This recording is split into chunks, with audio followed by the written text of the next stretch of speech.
മുജീബ് ഈ ചർച്ചയുടെ ഭാഗമാകുന്നത് കൊണ്ടാണ്. ശ്രീ മുജീബ്, താങ്കൾ അല്ലെങ്കിൽ താങ്കളുടെ പ്രദേശത്തെ ജനത എത്രത്തോളം വലിയ ആശങ്കയിലാണ് എന്ന് ഞങ്ങൾ തിരിച്ചറിയുന്നുണ്ട്.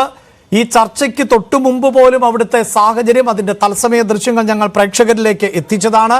കാർഷിക മേഖലയിലെ ജനങ്ങൾ നേരിടുന്ന ബുദ്ധിമുട്ടുകൾ വളരെ വ്യക്തമായി ബോധ്യമുള്ളതുമാണ്.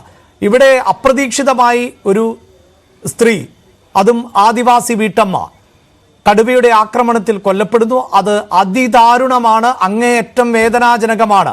അവിടെ കടുവയെ പിടികൂടുക എന്നതാണ് ചെയ്യാൻ പറ്റുന്ന ദൗത്യം. വേണ്ടി വന്നാൽ അതിനെ കൊല്ലേണ്ടിയും വരുന്നുണ്ട്. പക്ഷെ ഇന്നും ആ പ്രദേശത്ത് വലിയ തോതിലുള്ള പ്രതിഷേധങ്ങൾ ഉണ്ടായി. കളക്ടർക്ക് നേരെ മുദ്രാവാക്യങ്ങൾ വിളിക്കുന്നതടക്കം കേൾക്കുന്നുമുണ്ടായി. ഇപ്പോഴും ഈ ഭരണകൂടം ഇതിനെ വേണ്ടത്ര ഗൗരവത്തിൽ കാണുന്നില്ല എന്ന് പ്രദേശവാസികൾ ആശങ്കപ്പെടുകയാണോ?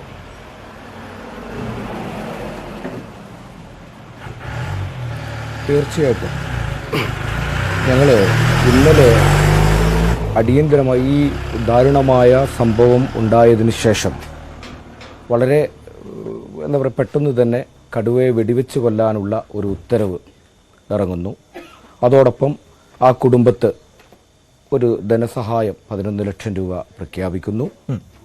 അതോടൊപ്പം മറ്റ് കുടുംബത്തിലെ മകന് ഒരു താൽക്കാലിക സ്ഥിരം ജോലി എന്നാണ് ഞങ്ങളുടെ ആവശ്യമെങ്കിലും ഒരു ജോലി നൽകാനുള്ള സാഹചര്യം ഉണ്ടാക്കും എന്ന് പറയുന്നു. അതുമായി ഇന്നലത്തെ പ്രതിഷേധത്തിൻ്റെ ഭാഗമായിട്ടുണ്ടായ കാര്യങ്ങളാണിത്.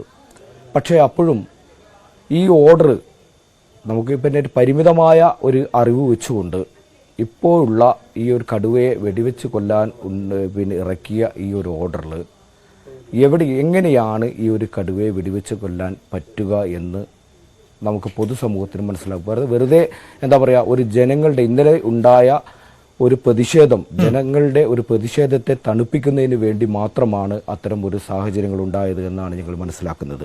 ശരി, ശ്രീ മുജീബ്, ഞാൻ താങ്കളുടെ എല്ലാ വികാരത്തെയും ബഹുമാനിച്ചുകൊണ്ട് തന്നെയാണ് ഇതിപ്പോൾ ഈ വിദഗ്ധരായ ആളുകൾ പറയുന്നുണ്ട്. അതായത് ഒരു കാട്ടാന ഒരു പ്രദേശത്തിറങ്ങിയാൽ അതിനെ മയക്കുപിടി വെക്കുന്നത് പോലെ അത്ര എളുപ്പമല്ല.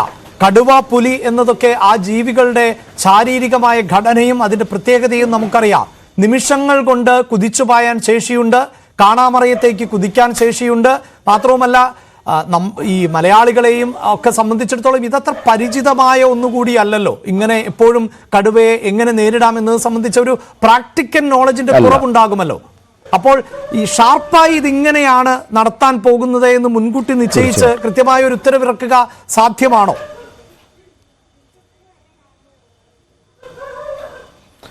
ഈ ഉത്തരവിൽ ഞാൻ മുമ്പ് പറഞ്ഞത് തന്നെ, കാരണം കൃത്യമായ ഒരു അവ്യക്തമായ ഒരു ഉത്തരവ് ഈ 5 ക്ലോസുകളുമായി ബന്ധപ്പെട്ടുകൊണ്ട് അത് വായിച്ചാൽ, അല്ലെങ്കിൽ ആ ഒരു 5 ക്ലോസുകൾ മനസ്സിലാക്കിയാൽ ഈ ഒരു കടുവയെ വെടിവെച്ച് കൊല്ലാൻ പറ്റില്ല എന്നുള്ള ഏത് സാധാരണക്കാരനും മനസ്സിലാവും. ഞങ്ങൾ ഇന്ന് ഈ ഒരു വിഷയം, ഇന്നലെ ആ ഒരു അവസ്ഥ, ആ ഒരു നമ്മുടെ രാധേച്ചി എന്ന് പറയുന്ന ആ ഒരു സഹോദരിയുടെ മൃതദേഹം ആ ഒരു വല്ലാത്തൊരവസ്ഥയിലാണ് ഞങ്ങൾ കാണുന്നത്. അത് ആദ്യമായി തണ്ടർബോൾട്ട് അവരുടെ ഒരു കോമ്പിങ്ങിന്റെ ഭാഗമായിട്ട് വരുമ്പോഴാണ് ആ മൃതദേഹം കാണുന്നത്. അതിനുശേഷം അവർ ഉദ്യോഗസ്ഥ തലത്തിൽ മാത്രമാണ് വിവരം അറിയിച്ചത്. അത് മുനിസിപ്പാലിറ്റിയിൽ നിന്നുള്ള ഒരു ഉദ്യോഗസ്ഥൻ നമ്മളെ വിളിച്ച് ഇങ്ങനെ ഒരു വനത്തിനകത്ത് ഒരു ബോഡി ഉണ്ട് എന്ന് മാത്രമാണ് പറയുന്നത്. എന്താണ് സംഭവിച്ചതെന്ന് പറയുന്നില്ല. ഉടൻ തന്നെ ഞാനും എൻ്റെ സുഹൃത്തും കൂടിയും അവിടെ എത്തുകയും ഏകദേശം ഒരു 20 മിനിറ്റ് നേരത്തേക്ക് ഞങ്ങളെ അവിടെ പ്രൊസീജിയർ ഉണ്ട് എന്ന് പറഞ്ഞ് അവിടെ തണ്ടർബോൾട്ട് സംഘം അവിടെ തടഞ്ഞു നിർത്തുകയും അതിനുശേഷം അപ്പോഴേക്കും ഫോറസ്റ്റ് ഉദ്യോഗസ്ഥന്മാരും പോലീസ് ഉദ്യോഗസ്ഥന്മാരൊക്കെ വരുന്നതേ ഉള്ളൂ. അതിനുശേഷം ഏറ്റവും അവസാനം വന്ന CI, മാനന്തവാടി CI ഞങ്ങളെയും കൂട്ടി അകത്തേക്ക് പോവുകയും ഞങ്ങൾ ആ ബോഡി കണ്ട ഒരു കാഴ്ചയുണ്ട്. ആ ഒരു കാഴ്ച ഒരു മനുഷ്യന് സഹിക്കാൻ പറ്റുന്ന, മനസാക്ഷിയുള്ള ഒരു മനുഷ്യന് സഹിക്കാൻ പറ്റുന്ന രീതിയിലുള്ള ഒരു അവസ്ഥയിലായിരുന്നില്ല ആ മൃതദേഹം. ആ മൃതദേഹത്തെ വെച്ചുകൊണ്ട് ഒത്തിരി നേരം ഒരു സമരപരിപാടിയുമായി മുന്നോട്ട് പോകാൻ നമുക്ക് കഴിയുന്നൊരു സാഹചര്യമില്ല. കാരണം അത് ആ മൃതദേഹത്തോട് ചെയ്യുന്ന ഒരു അനാദരവാണ് എന്നുള്ള കൃത്യമായ ബോധ്യം ഞങ്ങൾക്ക് നാട്ടുകാർക്കുണ്ടായിട്ടുണ്ട്. തീർച്ചയായും. മാത്രമല്ല അവരുടെ കുടുംബവും ഇത്തരം കാര്യങ്ങൾ ഞങ്ങൾ ഈ വാർത്ത റിപ്പോർട്ട് ചെയ്യുമ്പോഴും ആ കുടുംബത്തെ, അവരുടെ വികാരത്തെ കണക്കിലെടുക്കുകയാണ്. എങ്ങനെയാണ് ആക്രമിച്ചത്, എത്രമേൽ ആക്രമണത്തിനിരയായി, ഇതൊന്നും നമുക്ക് വിശദീകരിക്കാൻ പോലും താല്പര്യമില്ല. അത് മലയാളികൾ അറിയേണ്ട എന്ന് കരുതിയിട്ടല്ല, മറിച്ച് ആ കുടുംബത്തോടുള്ള ബഹുമാനം വെച്ചുകൊണ്ട് തന്നെയാണ്. ആ വികാരത്തെ ഞങ്ങൾ ഉൾക്കൊള്ളുകയാണ്. ശ്രീ മുജീബ്,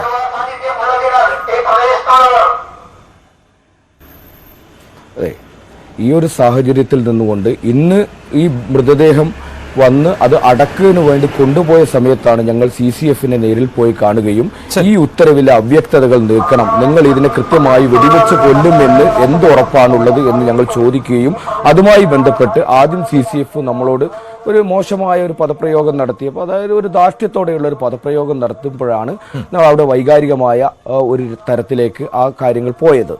അതിനുശേഷമാണ് ജനങ്ങൾ എല്ലാവരും സംഘടിച്ച് വന്നു ഈ ഒരു അവസ്ഥ. കാരണം ഇത് പ്രത്യേകിച്ച് ഇന്നുണ്ടായ ഒരു സാഹചര്യം, രാധേജിയുടെ കുടുംബത്തിനുള്ള സഹായങ്ങളും അവരുടെ ജോലിയും മറ്റു കാര്യങ്ങളും ഒക്കെ ഇന്നലെ പറഞ്ഞ അത് ഇന്ന് ഒരു കളക്ടർ ഒപ്പിട്ടൊരു പേപ്പറാക്കിയിട്ട് ഒരു കൃത്യമായ ഒരു എഗ്രിമെന്റ് ആക്കി കൊടുക്കുകയും ഒക്കെ ചെയ്തിട്ടുണ്ടെങ്കിലും പ്രിയദർശിനി ടീ എസ്റ്റേറ്റിനകത്താണ് ഈ ഒരു സംഭവം നടന്നിട്ടുള്ളത്.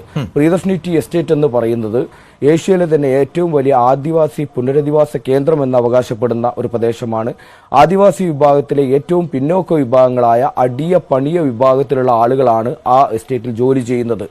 അന്നാണ് ജോലി ചെയ്തിട്ടില്ലെങ്കിൽ അടുപ്പ് പുകയില്ല എന്നുള്ള അവസ്ഥയിലുള്ള ആളുകളാണ് ആ എസ്റ്റേറ്റിന്റെ അകത്തുള്ളത്. അതിന്റെ ചെയർമാൻ എന്ന് പറയുന്നത് ജില്ലാ കളക്ടറാണ്. ആ എസ്റ്റേറ്റിന്റെ ചെയർമാൻ, അതിന്റെ മാനേജിംഗ് ഡയറക്ടർ എന്ന് പറയുന്നത് സബ് കളക്ടറാണ്.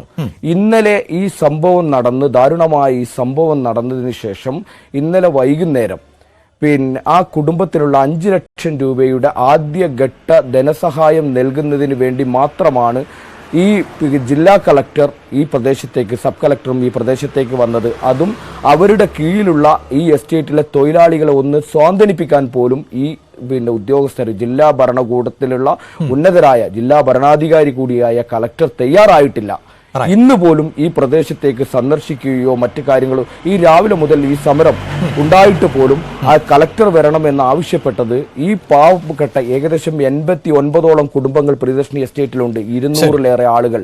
ആ ആളുകൾക്ക് അവരുടെ അടുപ്പ് പുകയുന്നുണ്ടോ എന്ന് നോക്കേണ്ട ബാധ്യത ഈ ഭരണകൂടത്തിനുണ്ട്.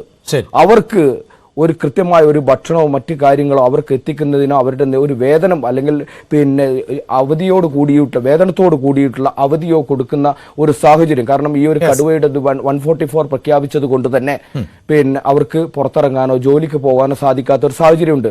അതിന്റെ ഈ പ്രദേശവുമായി ബന്ധപ്പെട്ട് കിടക്കുന്ന പ്രദേശത്ത് എല്ലാവരും എസ്റ്റേറ്റ് തൊഴിലാളികളാണ്.